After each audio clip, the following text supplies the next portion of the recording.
Hello everyone, welcome back to my daily cooking vlog. ಇಲ್ಲಿ ನಾನು ಗುರುವಾರ ಸಂಜೆಯಿಂದ ವ್ಲಾಗ್ನ ಕಂಟಿನ್ಯೂ ಮಾಡ್ತಾ ಇದ್ದೀನಿ. ಹಿತೈಷ್ಗೆ ಫಸ್ಟ್ ಡೇ ಸ್ಕೂಲ್ ಆಗಿದ್ದರಿಂದ ಸಂಜೆ ಸ್ನ್ಯಾಕ್ಸ್ಗೆ ಏನಾದರೂ ಅಂದರೆ ಅವನಿಗೆ ಡೈಲಿ ಎಗ್ ಕೊಡ್ತೀನಿ, ಒಂದು ಬಾಯ್ಲ್ಡ್ ಎಗ್ ಅಥವಾ ಒಂದು ಆಮ್ಲೆಟ್, ಎರಡರಲ್ಲಿ ಒಂದು. ಇವತ್ತು ಒಂದು ಸ್ವಲ್ಪ ಫ್ರೆಂಚ್ ಫ್ರೈಸ್ ಬೇಕು ಅಂತ ಅಂದಿದ್ದ.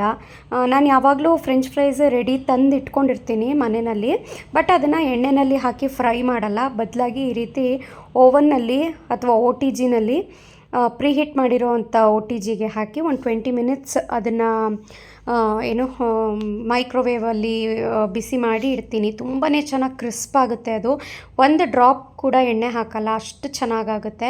ಆ್ಯಂಡ್ ಅವನಿಗೆ ಆಮ್ಲೆಟ್ಗಿಂತನೂ ಈ ರೀತಿ ಬಾಯ್ಲ್ಡ್ ಎಗ್ ತುಂಬಾ ಇಷ್ಟ ಆಗುತ್ತೆ. ಬರೀ ಬಾಯ್ಲ್ಡ್ ಎಗ್ಗಿಂತನೂ ಸ್ವಲ್ಪ ಖಾರ ಎಲ್ಲ ಹಾಕಿ ಮಸಾಲೆ ಹಾಕಿ ಮಸಾಲ ಎಗ್ ಥರ ಮಾಡಿಕೊಟ್ರೆ ಇನ್ನೂ ಇಷ್ಟಪಟ್ಟು ತಿಂತಾನೆ ಅಂತ ಅವನಿಗೆ ಅಲ್ಲಿ ಮಸಾಲ ಎಗ್ನೂ ಸಹ ರೆಡಿ ಮಾಡಿದ್ದೀನಿ. ಅದೆಲ್ಲ ರೆಡಿ ಮಾಡೋ ಅಷ್ಟರಲ್ಲಿ ಈ ಕಡೆ ಫ್ರೆಂಚ್ ಫ್ರೈಸ್ ಇಟ್ಟಿದ್ನಲ್ಲ ಒ ಟಿ ಜಿನಲ್ಲಿ, ಅದನ್ನು ಸಹ ಕ್ರಿಸ್ಪಿಯಾಗಿ ರೆಡಿಯಾಗಿತ್ತು. ಒಂದು ಡ್ರಾಪ್ ಎಣ್ಣೆನೂ ಸಹ ಹಾಕಿಲ್ಲ, ಈವನ್ ನಾನು ಪ್ಲೇಟ್ಗೂ ಸಹ ಎಣ್ಣೆ ಹಾಕಿಲ್ಲ.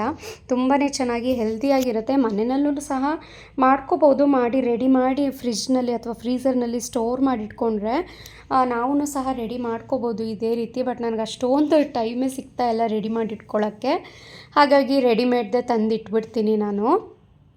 ಹೊರಗಡೆ ಎಲ್ಲಾದರೂ ಹೋಟೆಲ್ಗೆ ಹೋದರೆ ಮಕ್ಕಳು ಫಸ್ಟ್ ಗೋಬಿ ಮಂಚೂರಿ ಜೊತೆ ಫ್ರೆಂಚ್ ಫ್ರೈಸ್ ಅಂತ ಕೇಳ್ತಾರೆ ಅಲ್ವಾ, ಅಷ್ಟು ಇಷ್ಟ ಮಕ್ಕಳಿಗೆ.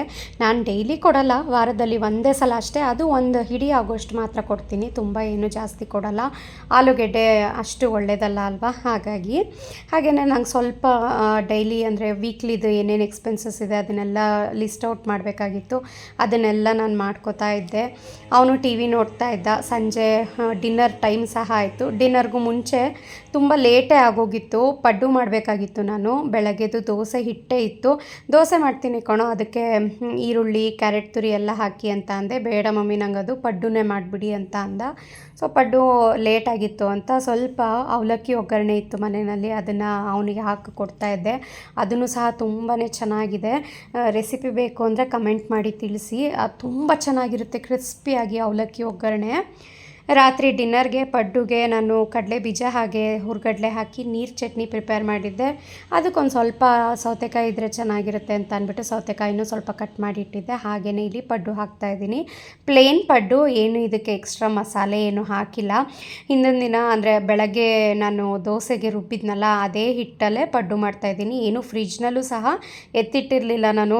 ನೆನ್ನೆ ಎಲ್ಲ ಪೂರ್ತಿ ಮೋಡ ಇತ್ತು. ತುಂಬ ಬಿಸಿಲಿದ್ರೆ ಹುಳಿ ಬಂದುಬಿಡುತ್ತೆ ಅನ್ನೋ ಕಾರಣದಲ್ಲಿ ನಾನು ಫ್ರಿಜ್ನಲ್ಲಿ ಇಡ್ತೀನಿ. ಬಟ್ ಮೋಡ ಇತ್ತು, ಸ್ವಲ್ಪನೂ ಸಹ ಹುಳಿ ಬಂದಿರಲಿಲ್ಲ. ಅಷ್ಟು ಕ್ರಿಸ್ಪಾಗಿತ್ತು ಪಡ್ಡು, ಮಾತ್ರ ತುಂಬಾ ಚೆನ್ನಾಗಾಗಿತ್ತು. ನೆಕ್ಸ್ಟ್ ಡೇಗೆ ತಿಂಡಿಗೆ ಇಡ್ಬೋದಾಗಿತ್ತು ಪಡ್ಡು ಮಾಡೋಣ ಅಂತ, ಬಟ್ ತಿಂಡಿ ಒಂದಕ್ಕೆ ಮಾತ್ರ ಕರೆಕ್ಟಾಗಿ ಆಗ್ತಾಯಿತ್ತು. ಲಂಚ್ ಬಾಕ್ಸಿಗೆ ಸಾಲ್ತಾ ಇರಲಿಲ್ಲ ಪಡ್ಡು ಹಿಟ್ಟು. ಸೊ ಮತ್ತೆ ಯಾರು ಅವ್ನು ಲಂಚ್ ಬಾಕ್ಸ್ಗೆ ಅಂತ ಬೇರೆ ತಿಂಡಿ ಮಾಡ್ತಾರೆ ಅಂತ ಅಂದ್ಬಿಟ್ಟು ರಾತ್ರಿಗೇ ನಾನು ಪಡ್ಡುನ ಮಾಡಿ ಮುಗಿಸ್ಬಿಟ್ಟೆ. ಏಕೆಂದರೆ ವೇಸ್ಟ್ ಆಗಿಬಿಡುತ್ತೆ ಇಲ್ಲ ಅಂದರೆ ಅಂತ. ನಮ್ಮ ಮನೆಯಲ್ಲಿ ಏನು ಅದೇ ಬೇಕು ಇದೇ ಬೇಕು ಅಥವಾ ರಾತ್ರಿ ಊಟಕ್ಕೆ ಅನ್ನ ಸಾಂಬಾರೇ ಬೇಕು ಮುದ್ದೆನೇ ಬೇಕು ಅಂತೆಲ್ಲ ಯಾರೂ ಏನೂ ಕೇಳಲ್ಲ. ಹಾಗಾಗಿ ಫುಡ್ನ ವೇಸ್ಟ್ ಮಾಡಬಾರ್ದಲ್ಲ ಅಂತ ಅದೇ ಹಿಟ್ಟಿನಲ್ಲಿ ನಾನು ಪಡ್ಡುನ ಮಾಡಿದ್ದೀನಿ. ಬಿಸಿ ಬಿಸಿ ನಾನು ಹಿತೈಷ್ ಇಬ್ಬರು ತಿನ್ಕೋತಾ ಇದ್ದೀವಿ. ಪ್ರದೀಪ್ ಇನ್ನೂ ಅವರು ಡಿನ್ನರ್ಗೆ ಬಂದಿರಲಿಲ್ಲ, ಏನೋ ಕೆಲಸ ಇದೆ ಅಂತ ಅಲ್ಲಿ ಮೇಲೆ ರೂಮಲ್ಲಿ ಕೆಲಸ ಮಾಡ್ಕೋತಾ ಇದ್ರು. ನಾವು ಯಾರಿಗೂ ವೆಯ್ಟ್ ಮಾಡಲ್ಲ, ನಮ್ಮ ಪಾಡಿಗೆ ನಾವು ತಿನ್ಕೊಬಿಡ್ತೀವಿ. ಅವ್ರ ಪಾಡಿಗೆ ಅವ್ರು ಬಂದು ನಾನು ಹಾಟ್ ಬಾಕ್ಸಲ್ಲಿ ಹಾಕಿರೋವಂಥ ಪಡ್ಡುನ ತೊಗೊಂಡು ತಿನ್ಕೋತಾರೆ. ಸರ್ವ್ ಮಾಡಬೇಕು ಅಂತಲೂ ಏನೂ ಇಲ್ಲ. ಸಂಜೆ ಏನು ಓದಿಸ್ಲಿಲ್ಲ, ಇನ್ನೂ ಫಸ್ಟ್ ಡೇ ಅಲ್ವಾ ಸ್ಕೂಲಿಗೆ ಸ್ಟಾರ್ಟ್ ಆಗಿರೋದು. ಸ್ವಲ್ಪ ಟೇಬಲ್ಸ್ ಆದರೂ ಬರಿ ಅಥವಾ ಹೇಳು ಅಂತ ಅಂದಿದ್ದೆ. ಅವನು ಹೊರಗಡೆ ಆಟಾಡೋಕ್ಕೆ ಅಂತ ಹೋದವನು ಲೇಟಾಗಿ ಹೋಗಿತ್ತು ಬಂದಿದ್ದು. ನಾನು ಸಹ ಮನೆ ಕೆಲಸದಲ್ಲಿ ಬ್ಯುಸಿಯಾಗೋಗಿದ್ದೆ. ಸೊ ಅವನ್ನ ಹಾಗೆ ಬಿಟ್ಟಿದ್ದೀನಿ. ಇನ್ಮೇಲಾದರೂ ಸಂಜೆ ರೊಟೀನ್ ಸ್ವಲ್ಪ ಚೇಂಜ್ ಮಾಡ್ಕೋಬೇಕು ನಾನು ಅವನಿಗೆ ಓದ್ಸೋಕ್ಕೆ. ಹಾಗೆ ಇದು ನೆಕ್ಸ್ಟ್ ಡೇ ಅಂದರೆ ಶುಕ್ರವಾರದ ಬೆಳಗ್ಗೆಗೆ ತಿಂಡಿಗೆ ಪ್ರಿಪೇರ್ ಮಾಡ್ತಾಯಿದ್ದೀನಿ. ಇವತ್ತು ನಾನು ವರ್ಕೌಟಿಗೆ ಹೋಗಲಿಲ್ಲ. ಮಾರ್ನಿಂಗ್ ವರ್ಕೌಟ್ಗೆ ಸ್ವಲ್ಪ ಲೇಟೇ ಆಗೋಗಿತ್ತು. 6:15 6:30 ಆಗಿತ್ತು ಅಡುಗೆ ಮನೆಗೆ ಬರೋ ಅಷ್ಟರಲ್ಲಿ, ಅಂದರೆ ತಿಂಡಿ ಪ್ರಿಪೇರ್ ಮಾಡೋಕ್ಕೆ. ತಿಂಡಿಗೆ ಇವತ್ತು ರೊಟ್ಟಿ ಮಾಡೋಣ ಅಂತ ಇದ್ದೆ, ಬಟ್ ಅಕ್ಕಿ ಹಿಟ್ಟು ನೋಡ್ತೀನಿ ಸ್ವಲ್ಪನೇ ಇದ್ದಿದ್ದು. ಇಷ್ಟು ಬೆಳಗ್ಗೆ ಬೆಳಗ್ಗೆ ಯಾವ ಅಂಗಡಿ ತೆಗ್ದಿರುತ್ತೆ ಅಕ್ಕಿ ಹಿಟ್ಟಿಗೆ ತರೋಕ್ಕೆ, ಚಪಾತಿನೇ ಮಾಡಿಬಿಡೋಣ ಅದ್ರ ಬದಲಾಗಿ ಅಂತ ಅಂದ್ಬಿಟ್ಟು ಇಲ್ಲಿ ಚಪಾತಿಗೆ ಕಲಸಿಡ್ತಾ ಇದ್ದೀನಿ ನಾರ್ಮಲಾಗಿ ಗೋಧಿ ಹಿಟ್ಟು. ಅದ್ರ ಜೊತೆಗೆ ಇವತ್ತು ಒಂದು ಸೂಪರಾಗಿರೋವಂಥ ರೆಸಿಪಿನ ಹೇಳ್ಕೊಡ್ತೀನಿ. ಏನಂದರೆ ಪನ್ನೀರ್ ಬುರ್ಜಿ. ತುಂಬಾ ಚೆನ್ನಾಗಿರುತ್ತೆ. ಯೂಶ್ವಲಿ ಹೇಗೆ ಅಂದರೆ ಈರುಳ್ಳಿ, ಟೊಮ್ಯಾಟೊ ಹಾಗೆ ಪನ್ನೀರ್ ತುರಿನ ಹಾಕಿ ಮಾಡಿಬಿಡ್ತೀರಾ. ಬಟ್ ಇದು ಎಕ್ಸಾಕ್ಟ್ ಪಂಜಾಬಿ ಸ್ಟೈಲ್ ಪನ್ನೀರ್ ಬುರ್ಜಿ. ತುಂಬಾ ಚೆನ್ನಾಗಿರುತ್ತೆ, ಅಷ್ಟು ಫ್ಲೇವರ್ಫುಲ್ಲಾಗಿರುತ್ತೆ. ಇದಕ್ಕೆ ಹೊರಗಡೆಯಿಂದ ತಂದ ಪನ್ನೀರಿಂದನೇ ಮಾಡಬೇಕು ಅಂತೇನಿಲ್ಲ. ನಾನು ಹಿಂದಿನ ರೆಸಿಪಿನಲ್ಲಿ ರಸಮಲೈ ಮಾಡಬೇಕಾದ್ರೆ ಮನೆಯಲ್ಲಿ ಯಾವ ರೀತಿ ಪನ್ನೀರನ್ನ ಮಾಡಿದೆ ನೋಡಿ, ಒಂದು ಅರ್ಧ ಲೀಟರ್ ಹಾಲಿನಿಂದ, ಆ ರೀತಿನಾದರೂ ಸಹ ನೀವು ಮಾಡ್ಕೋಬೋದು. ಹೇಗೆ ಇದ್ರೂ ಪನ್ನೀರ್ ಪೀಸಸ್ ಬೇಕಾಗಲ್ಲ, ಇದಕ್ಕೆ ತುರಿಬೇಕು. ಸೊ ಮನೆಯಲ್ಲಿ ಮಾಡಿರೋ ಪನ್ನೀರೂ ಸಹ ಯೂಸ್ ಮಾಡ್ಬೋದು. ಇಲ್ಲಿ ನಾನು ಅಂಗಡಿಯಿಂದ ತಂದಿರೋ ಪನ್ನೀರು ಒಂದು ಪೂರ್ತಿ ಯೂಸ್ ಮಾಡ್ತಾ ಇಲ್ಲ, ಮುಕ್ಕಾಲು ಭಾಗ ಆಗೋಷ್ಟು ಯೂಸ್ ಮಾಡ್ತಾ ಇದ್ದೀನಿ ಅಷ್ಟೇ. ಅದನ್ನು ತುರಿದು ಇಟ್ಕೊಂಡಿದ್ದೀನಿ. ಈ ಕಡೆ ಇನ್ನೊಂದು ಪ್ಯಾನ್ಗೆ 2 ಟೇಬಲ್ ಸ್ಪೂನ್ ಕಡಲೆ ಹಿಟ್ಟು ಹಾಕಿದ್ದೀನಿ. ಇದಕ್ಕೆ 1 ಸ್ಪೂನ್ ಕಸೂರಿ ಮೇಥಿನೂ ಸಹ ಹಾಕಿ ಮೀಡಿಯಮ್ ಫ್ಲೇಮ್ ಮಾಡಿಬಿಟ್ಟು ಚೆನ್ನಾಗಿ ಹೊಂಬಣ್ಣ ಬರೋವರೆಗೆ ರೋಸ್ಟ್ ಮಾಡಬೇಕು. ಇದರಲ್ಲೇ ಟೇಸ್ಟ್ ಇರೋದು ಕಡಲೆ ಹಿಟ್ಟು, ಇದನ್ನು ಮಿಸ್ ಮಾಡಲೇಬೇಡಿ. ರೋಸ್ಟ್ ಮಾಡ್ಕೊಂಡಿರೋ ಅಂಥ ಕಡಲೆ ಹಿಟ್ಟನ್ನು ಒಂದು ಪ್ಲೇಟ್ಗೆ ನಾನು ತೆಗೆದಿಟ್ಕೋತಾ ಇದ್ದೀನಿ. ನೆಕ್ಸ್ಟ್ ಅದೇ ಪ್ಯಾನ್ಗೆ ಮತ್ತೆ 1 ಟೇಬಲ್ ಸ್ಪೂನ್ ಆಗೋಷ್ಟು ಎಣ್ಣೆ ಹಾಕ್ತಾಯಿದ್ದೀನಿ. ಎಣ್ಣೆ ಹಾಕಿ ಎಣ್ಣೆ ಬಿಸಿ ಆಗ್ತಾ ಇದ್ದಾಗೆ ಒಂದು ಅರ್ಧ ಚಮಚ ಆಗೋಷ್ಟು ಅರಿಶಿನ ಪುಡಿ ಹಾಕಿದ್ದೀನಿ. 1 ಟೇಬಲ್ ಸ್ಪೂನ್ ಆಗೋಷ್ಟು ಖಾರದ ಪುಡಿ ಹಾಕಿದ್ದೀನಿ. ಇದರಲ್ಲೇ ನಿಮ್ಗೆ ಎಷ್ಟು ಬೇಕೋ ಅಷ್ಟು ಖಾರ ಹಾಕ್ಕೋಬೇಕು. ಇನ್ನು ನೆಕ್ಸ್ಟ್ ಏನು ಇದಕ್ಕೆ ಖಾರದ ಪುಡಿ ಹಾಕೋ ಹಾಗಿಲ್ಲ. ಹಾಗಾಗಿ ಜಸ್ಟ್ ಈ ರೀತಿ ಮಿಕ್ಸ್ ಮಾಡಿಕೊಂಡು ಇದಕ್ಕೆ 1 ಕಪ್ ಆಗೋಷ್ಟು ಮೊಸರು ಸೇರಿಸ್ಬೇಕು. ಬಿಸಿಗೆ ಮೊಸರು ಹಾಕ್ತಿದ್ದ ಹಾಗೆ ಒಡೆಯುತ್ತೆ, ಮೊಸರು ಒಡೆದು ನೀರೆಲ್ಲ ಬಿಟ್ಕೊಂಡಂಗಾಗುತ್ತೆ. ಬಟ್ ಏನು ತೊಂದರೆ ಇಲ್ಲ, ಅದೇ ರೀತಿ ಆಗಬೇಕು ಅದು. ಜಸ್ಟ್ ಈ ರೀತಿ ಮಸಾಲೆ ಒಟ್ಟಿಗೆ ಈ ಹಾಕಿರೋಂಥ ಮೊಸರನ್ನ ಮಿಕ್ಸ್ ಮಾಡ್ತಿದ್ದ ಹಾಗೆಯೇ ಇದು ಎಷ್ಟು ಕ್ವಾಂಟಿಟಿ ಇದೆ ಅಷ್ಟಕ್ಕೆ ಮಾತ್ರ ಒಂದು 1/4 ಚಮಚ ಉಪ್ಪನ್ನು ಹಾಕಬೇಕು. ಹಾಗೆಯೇ ಈ ಕಡಲೆ ಹಿಟ್ಟು ಏನು ಹುರಿದು ರೆಡಿ ಮಾಡಿ ಇಟ್ಕೊಂಡು ಒಂದು ಪ್ಲೇಟ್ನಲ್ಲಿ ಇಟ್ಕೊಂಡಿದ್ನಲ್ಲ ಅದನ್ನು ಸಹ ಸೇರಿಸ್ತಾ ಇದ್ದೀನಿ. 2 ಟೇಬಲ್ ಸ್ಪೂನ್ ಸಾಕು, ತುಂಬ ಜಾಸ್ತಿ ಹಾಕಬಾರ್ದು. ತುಂಬ ಜಾಸ್ತಿ ಹಾಕಿದ್ರೆ ಗಟ್ಟಿ ಆಗಿಬಿಡುತ್ತೆ ಬೇಗ. ಕಡಲೆ ಹಿಟ್ಟನ್ನು ಈ ಮೊಸರನ್ನ ಮಿಶ್ರಣದಲ್ಲಿ ಚೆನ್ನಾಗಿ ಮಿಕ್ಸ್ ಮಾಡ್ತಾ ಇದ್ದ ಹಾಗೆಯೇ ಅದು ಗಟ್ಟಿ ಆಗ್ತಾ ಬರುತ್ತೆ. ಈ ಮಿಶ್ರಣನ ನಾವು ಚೆನ್ನಾಗಿ ಒಂದು 8 to 10 ಮಿನಿಟ್ಸ್ ಲೋ ಫ್ಲೇಮ್ನಲ್ಲಿ ಹುರ್ಕೋಬೇಕು ಚೆನ್ನಾಗಿ. ಇದು ಸ್ವಲ್ಪ ಗಟ್ಟಿಯಾಗೋಗಿತ್ತು, ಇನ್ನೂ ಒಂದು 8ರಿಂದ 10 ನಿಮಿಷ ಕುದಿಸ್ಬೇಕಲ್ವ, ಇದನ್ನು ಇನ್ನೂ ಗಟ್ಟಿ ಆಗಿಬಿಡುತ್ತೆ ಆ್ಯಂಡ್ ತಳ ಸೀದೋದಂಗೆ ಆಗಿಬಿಡುತ್ತೆ ಅಂತ ಅಂದ್ಬಿಟ್ಟು ಇನ್ನೊಂದು ಸ್ವಲ್ಪ ನೀರನ್ನು ಹಾಕಿ ನಾನು ಚೆನ್ನಾಗಿ ಲಿಡ್ನ ಕ್ಲೋಸ್ ಮಾಡಿ ಕುದಿಸಿ ಸಪ್ರೇಟಾಗಿ ತೆಗೆದಿಟ್ಕೊಂಡಿದ್ದೀನಿ. ಹಾಗೆಯೇ ಪನ್ನೀರ್ ಬುರ್ಜಿ ಮಾಡೋದಕ್ಕೆ ಈ ಕಡೆ ಈರುಳ್ಳಿ, ಟೊಮ್ಯಾಟೊ, ಶುಂಠಿ ಬೆಳ್ಳುಳ್ಳಿ ಪೇಸ್ಟು ಎಲ್ಲನೂ ಸಹ ರೆಡಿ ಮಾಡಿ ಇಟ್ಕೊಂಡಿದ್ದೀನಿ. ಇವಾಗ ಇನ್ನೊಂದು ಪ್ಯಾನ್ಗೆ 3ರಿಂದ 4 ಟೇಬಲ್ ಸ್ಪೂನ್ ಎಣ್ಣೆ ಹಾಕಬೇಕು. ಪಂಜಾಬಿ ಸ್ಟೈಲ್ ಆಗಿರೋದ್ರಿಂದ ಎಣ್ಣೆ ಜೊತೆ ಬೆಣ್ಣೆ ಹಾಕಿದ್ರೆ ಇನ್ನೂ ಚೆನ್ನಾಗಿರುತ್ತೆ. ಬೆಣ್ಣೆ ಖಾಲಿ ಆಗೋಗಿತ್ತು, ಹಾಗಾಗಿ ನಾನು ಬರೀ ಎಣ್ಣೆ ಹಾಕ್ತಾಯಿದ್ದೀನಿ. ಇಲ್ಲಿ ಎಣ್ಣೆಗೆ ಬರೀ ಜೀರಿಗೆ ಹಾಕಬೇಕು. 1 ಸ್ಪೂನ್ ಜೀರಿಗೆ ಹಾಕಿ 2 ಈರುಳ್ಳಿ ನಾನು ಉದ್ದುದಕ್ಕೆ ಸ್ಲೈಸ್ ಮಾಡಿ ಇಟ್ಕೊಂಡಿದ್ದೆ, ಅದನ್ನು ಹಾಕಿದ್ದೀನಿ. ಹಾಗೆಯೇ ಶುಂಠಿ ಬೆಳ್ಳುಳ್ಳಿ ಫ್ರೆಶ್ ಆಗಿ ಜಜ್ಜಿಟ್ಕೊಂಡಿರೋ ಒಂದು 2 ಟೇಬಲ್ ಸ್ಪೂನ್ ಆಗುವಷ್ಟು ಹಾಕಿದ್ದೀನಿ. ಈರುಳ್ಳಿನ ಚೆನ್ನಾಗಿ ಅದು ಬಣ್ಣ ಬದಲಾಗೋವರೆಗೆ ಫ್ರೈ ಮಾಡಿ 2 ಟೊಮ್ಯಾಟೊ ಉದ್ದುದಕ್ಕೆ ಸ್ಲೈಸ್ ಮಾಡಿಟ್ಕೊಂಡಿದ್ದೀನಿ. ಟೊಮ್ಯಾಟೊ ಹಾಕ್ತಾಯಿದ್ದ ಹಾಗೆಯೇ ಇದಕ್ಕೆ ರುಚಿಗೆ ತಕ್ಕಷ್ಟು ಉಪ್ಪನ್ನು ಸಹ ಸೇರಿಸಬೇಕು, ಅಂದರೆ ಬೇಗ ಚೆನ್ನಾಗಿ ಸಾಫ್ಟ್ ಆಗುತ್ತೆ ಟೊಮ್ಯಾಟೊ ಆವಾಗ. ಜಸ್ಟ್ ಈ ರೀತಿ ಮಿಕ್ಸ್ ಮಾಡಿ ಲಿಡ್ನ ಕ್ಲೋಸ್ ಮಾಡಿಬಿಟ್ಟು ಟೊಮ್ಯಾಟೊ ಚೆನ್ನಾಗಿ ಸಾಫ್ಟ್ ಆಗೋವರೆಗೂ ಬಿಡಬೇಕು ಹೈ ಫ್ಲೇಮ್ನಲ್ಲೇ.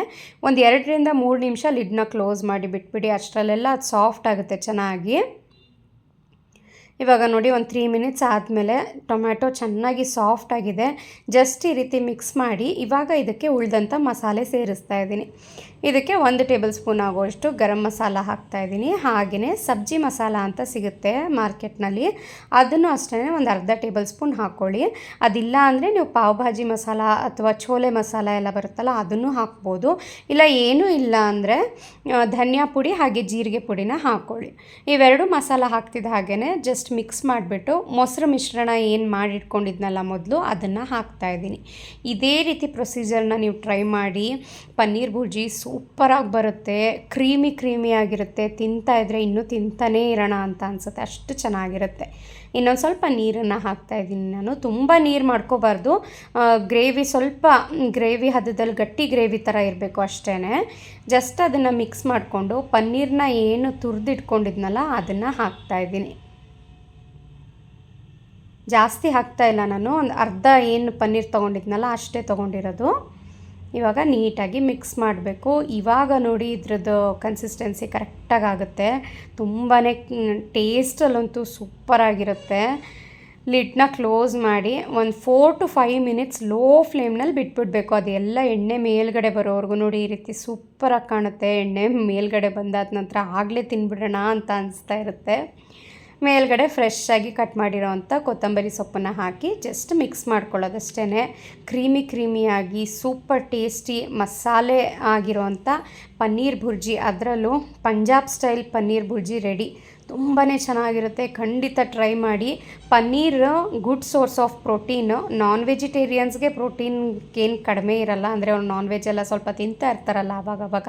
ಹಾಗಾಗಿ ವೆಜಿಟೇರಿಯನ್ಸ್ಗೆ ಈ ರೀತಿ ಪನ್ನೀರು ಹಾಗೆ ಮೊಸರು ಹಾಗೆ ಸೋಯಾ ಚಂಕ್ಸಲ್ಲಿ ಪನ್ನೀರ್ ಅಂದರೆ ಪ್ರೋಟೀನ್ ಅಂಶ ಜಾಸ್ತಿ ಇರುತ್ತೆ. ಸೊ ಹಾಗಾಗಿ ಒಂದು 15 ಡೇಸ್ಗೆ ಒಂದು ಸಲನಾದ್ರೂ ಚೆನ್ನಾಗಿ ಪನ್ನೀರ್ದು ಈ ಸೋಯಾ ಚಂಕ್ಸ್ದು ಮೊಸರೇನು ನಾವು ತಿಂತಾನೆ ಇರ್ತೀವಿ ಡೈಲಿ, ಇವೆರಡರದ್ದು ರೆಸಿಪಿ ಟ್ರೈ ಮಾಡ್ತಾಯಿರಿ ಅವಾಗವಾಗ. ನಮ್ಮ ಮನೆಯಲ್ಲಿ ಸೋಯಾ ಚಂಕ್ಸ್ ಅಷ್ಟಾಗಿ ಯಾರಿಗೂ ಇಷ್ಟ ಆಗಲ್ಲ.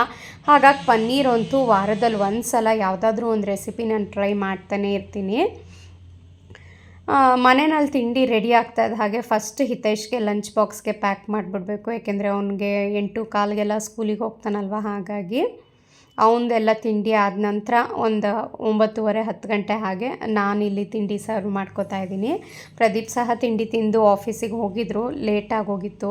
ನಾನು ತಿಂಡಿ ತಿನ್ನೋಕ್ಕಾಗಿರಲಿಲ್ಲ. ಆವಾಗ ಎಲ್ಲ ಫ್ರೆಶ್ ಅಪ್ ಆಗಿ ಬಂದು ಸ್ನಾನ ಪೂಜೆ ಎಲ್ಲ ಆದ ನಂತರ ಇವಾಗ ನಾನು ತಿಂಡಿ ತಿಂತಾಯಿದ್ದೀನಿ.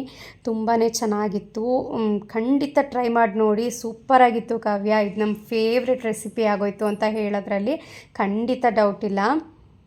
ಮನೇಲಿ ಅಕ್ಕಿ ಹಿಟ್ಟು ಖಾಲಿಯಾಗಿತ್ತು ಅಂತ ಅಂದೆ ಅಲ್ವಾ, ಸೊ ಅಕ್ಕಿ ಹಿಟ್ಟಿಗೂ ಸಹ ಎಲ್ಲ ಅಕ್ಕಿ ರೆಡಿ ಮಾಡ್ಕೊಬಿಡೋಣ ತೊಳೆದು ಒಣಗಾಕೊಂಡು ಅಂತ ಇಲ್ಲಿ ಮಾಡ್ತಾಯಿದ್ದೀನಿ. ಮನೆಯಲ್ಲಿ ಯಾವ ರೀತಿ ನಾನು ಅಕ್ಕಿ ಹಿಟ್ಟನ್ನು ಪ್ರಿಪೇರ್ ಮಾಡ್ಕೋತೀನಿ, ಚೆನ್ನಾಗಿ ತೊಳೆದು ಯಾವ ರೀತಿ ಒಣಗಿಸ್ತೀನಿ ಅನ್ನೋದನ್ನು ನಾನು ಇದೆಲ್ಲ ಕಂಪ್ಲೀಟಾಗಿ ಒಂದು ವೀಡಿಯೋದಲ್ಲಿ ಅಪ್ಲೋಡ್ ಮಾಡ್ತೀನಿ. ಏಕೆಂದರೆ ಇವತ್ತು ಅರ್ಧ, ಇನ್ನೊಂದು ವೀಡಿಯೋದಲ್ಲಿ ಅರ್ಧ, ಅಂದರೆ ಅದ್ರದ್ದು ಕಂಟಿನ್ಯೂಟಿ ಸಿಗಲ್ಲ. ಸೊ ಹಾಗಾಗಿ ನೆಕ್ಸ್ಟ್ ಇನ್ನೊಂದು 2-3 ಡೇಸ್ನಲ್ಲಿ ಅಕ್ಕಿ ಹಿಟ್ಟು ಯಾವ ರೀತಿ ಪ್ರಿಪೇರ್ ಮಾಡ್ತೀನಿ ಅನ್ನೋದನ್ನು ವೀಡಿಯೋ ತೋರಿಸ್ತೀನಿ. ಮನೆಯಲ್ಲಿ ರೊಟ್ಟಿ ಜಾಸ್ತಿ ಮಾಡೋದ್ರಿಂದ ಅಕ್ಕಿ ಹಿಟ್ಟಂತೂ ಬೇಗನೆ ಖಾಲಿಯಾಗೋಗುತ್ತೆ. ವಾರದಲ್ಲಿ 1 ಸಲ ಅಥವಾ 2 ಸಲ ಅಕ್ಕಿ ರೊಟ್ಟಿ ಇರಲೇಬೇಕು ನಮ್ಮ ಮನೆಯಲ್ಲಿ. ಸೊ ಇಲ್ಲಿ 5 kg ಆಗೋಷ್ಟು ಅಕ್ಕಿ ಹಿಟ್ಟನ್ನು ನಾನು ಒಣಗಾಕ್ತಾಯಿದ್ದೀನಿ. ಇದೊಂದು 2 months ಆಗುತ್ತೆ ನನಗೆ ಅಷ್ಟೇ. ಇವತ್ತಿನ ವ್ಲಾಗ್ ಹೇಗನ್ನಿಸ್ತು ಕಮೆಂಟ್ ಮಾಡಿ ತಿಳಿಸಿ. ಮತ್ತು ನಾನು ಸಿಗ್ತೀನಿ ಇನ್ನೊಂದು ವೀಡಿಯೋದಲ್ಲಿ. ಅಲ್ಲಿವರೆಗೆ ಟೇಕ್ ಕೇರ್.